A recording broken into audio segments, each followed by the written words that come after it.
ठंड में गरीब ससुराल आई अमीर बहू। रामू, अरे सारा सामान गाड़ी में रखवा दिया? जी मालिक, बस फल की एक टोकरी रह गई है, अभी लाता हूँ। इतने में वैदेही महंगा सा लहंगा पहने मुस्कुराती हुई आकर रामू के पैर छूती है। रामू काका, आज आपकी बिटिया के लिए बहुत बड़ा दिन है, मुझे आशीर्वाद नहीं देंगे? रामू डरते डरते उसे आशीर्वाद देता है। खुश रहो बिटिया। वैदेही, आशीर्वाद लेने के लिए तुम्हारे मम्मी डैडी हैं, फिर घर के नौकर के पैर छूने की क्या जरूरत थी? अजी आज के दिन तो रहने दीजिए, देखिए कितनी खुश है हमारी बच्ची। वैदेही जाने माने हस्ती दिलीप सिंघानिया और मालिनी की इकलौती बेटी थी, इसलिए कि दिलीप वैदेही को अपनी जान से ज्यादा भी चाहते हैं, इसलिए वैदेही के पसंद के लड़के से उसकी शादी के लिए मान गए। इसके बाद वैदेही अपने माता पिता के साथ गाड़ी में बैठकर आ जाती है, जहां थोड़ी देर बाद गाड़ी गरीब राम दुलारे के द्वार पर आ रुकती है। अजी लगता है वे लोग आ गए हैं। समधी जी, समधन जी, आइए ना, आइए भीतर आइए। इसके बाद सीता और पूजा उन्हें एक प्लेट में नाश्ता परोसती है। समधी जी, समधन जी, नाश्ता कीजिए। तभी दिलीप उठ खड़ा होता है। मालिनी, वैदेही, चलो यहां से। पर पापा, ऐसे अचानक? तुम्हारी शादी में इस घर में हरगिज नहीं करूंगा वैदेही।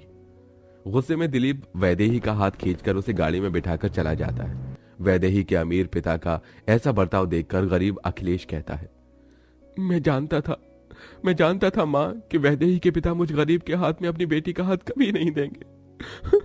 उस गरीबी के आगे मेरा प्यार हार गया माँ। यह कहते हुए अखिलेश फूट फूट कर रोने लगता है। वहीं दूसरी तरफ, पापा प्लीज गाड़ी रोकिए, पापा गाड़ी रोकिए वरना मैं कूद जाऊंगी। वैदेही की दी धमकी पर दिलीप गाड़ी रोक देता है। तभी गाड़ी से उतरकर वैदेही कपकपाती हुई कहती है, पापा, भले ही आप मेरे अखिलेश को अपना दामाद मत मानिए, मगर मैं उसे अपना जीवन साथी स्वीकार कर चुकी हूँ। Are you gonna mad Vaidehi? अभी तुम्हें 1 मिनट में भी नहीं हुआ है इस गाड़ी से उतरते, और देखो हीटर के बिना ठंड से कैसे तुम कांप रही हो, तो उस गरीब मिट्टी के घर में कैसे रहोगी? रह लूंगी पापा। मालिनी, अब तुम ही समझाओ इसे। दिलीप, शायद तुमने एक औरत को समझा ही नहीं। वो जिसे एक बार अपना मान लेती है, फिर चाहे सुख हो या दुख, वो हर हालत में जी लेती है। ठीक है, तो जाओ, आज से मैं तुमसे अपने सारे रिश्ते तोड़ता हूँ। वैदेही अखिलेश के साथ शादी करके अपने गरीब ससुराल में आ जाती है, जहां उसके साथ सीता और नंद पूजा उसका स्वागत करती है।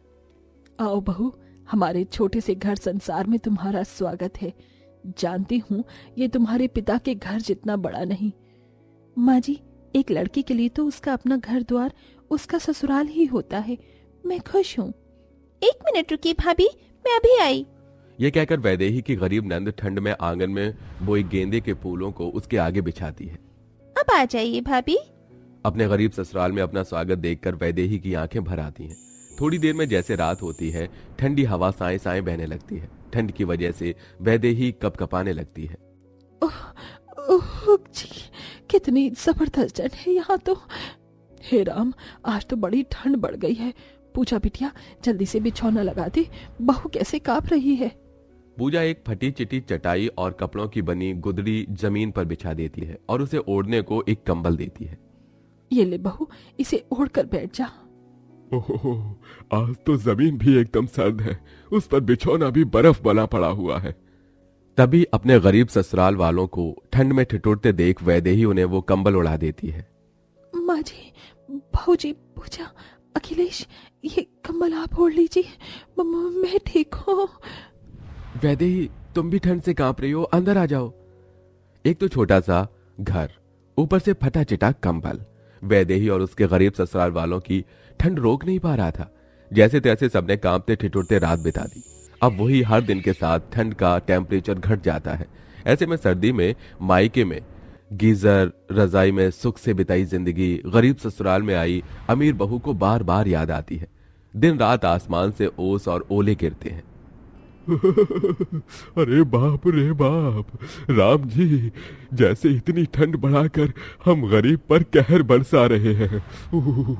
अरे पूजा बेटी, जरा 1 कप लाल चाय बना दे। बाबूजी, लकड़ी तो खत्म हो गई है, मैं लकड़ी लेके आती हूँ। ये कहकर पूजा जैसे ही जाने लगती है, तभी धड़ाम से गिर जाती है। तभी घबराकर सीता दौड़ी आती है। पूजा मेरी बच्ची, क्या हो गया तुझे? माँ जी, शायद ननन जी को ठंड लग गई, आप इसे कंबल में लेटा दीजिए, लकड़ी मैं ले आती हूँ।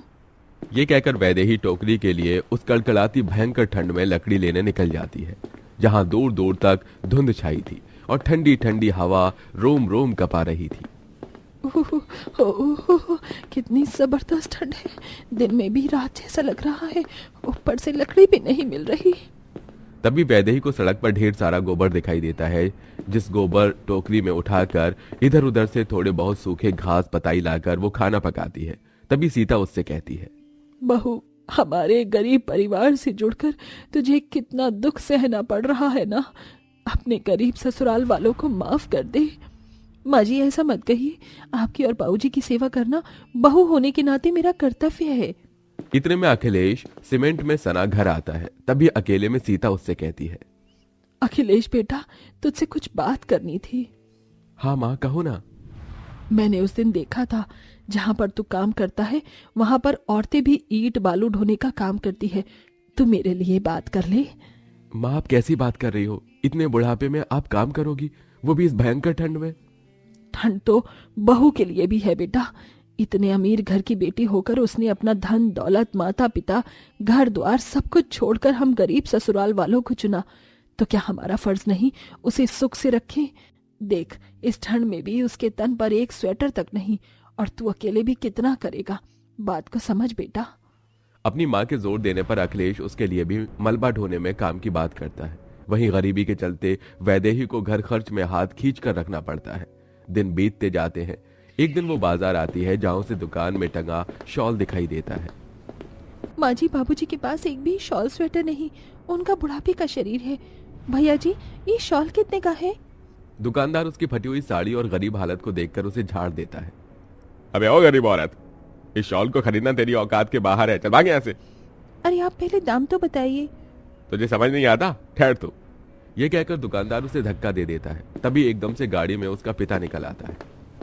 वैदेही, मेरी बच्ची, तू ठीक तो है?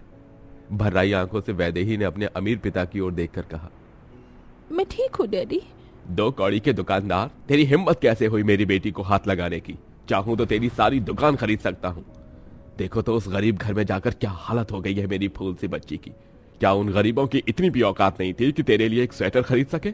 कभी सोचा नहीं था कि तुझे फुटपाथ की ऐसी साड़ी में देखूंगा। खैर चल वैदेही बिटिया, तुझे शॉल स्वेटर दिला देता हूं। वैदेही अपने आंसू पोंछकर अपने पिता से बोलती है, नहीं डैडी, ये धन आपने कमाया है, मैं गरीब घर की बहू हूँ, सर्दी झेलने की आदत है। एक बात और डैडी, मैं अपनी ससुराल में बहुत सुखी हूँ। मेरे गरीब सास ससुर का स्नेह, पति का प्यार मेरे लिए बहुत है। असल में वैदेही की ये सारी बात स्वेटर की दुकान पर खड़ी उसकी सास सुन लेती है, और थोड़ी देर बाद सीता एक बड़ा ही महंगा कंबल, हीटर और स्वेटर लिए घर लौटती है। बहू, वैदेही बहू। जी माँ जी, ये देख मैं तेरे लिए क्या लाई हूँ। स्वेटर, ये संतरी रंग का, ये गुलाबी रंग और ये नीला, और इसके साथ में तेरे लिए कंबल भी लाई हूँ, तो इसे ही ओढ़कर सोना, और ये हीटर भी। मगर माँ जी, इतना सब लाने के लिए पैसे कहाँ से आए? भाभी, इन सब के लिए तो माँ पिछले 1 महीने से ठंड में भैया के साथ मलबा ढोने का काम कर रही थी। ये सुनकर गरीब सीता की अमीर बहू की आंखों से झरझर आंसू गिरने लगते हैं। माँ जी, आपने मेरे सुख के लिए इस बढ़ते बुढ़ापे में खुद को मेहनत में झोंक दिया। बहू, जब तू इतनी अमीर घर की बेटी होकर हमारे साथ इस गरीबी में ये सर्दी, ये सितम सह सकती है, तो क्या तेरी ये गरीब सास तेरे लिए जरा सा दुख नहीं उठा सकती? वैदेही अपनी सास के गले लग गई। अमीर बहू और उसके गरीब ससुराल गरम कंबल और हीटर की गर्माहट में सुख से सोता। अब वैदेही के पास गरम स्वेटर भी था, मगर उसके लिए सीता ने खुद ठंड का सितम सहकर बड़ी कीमत चुकाई थी।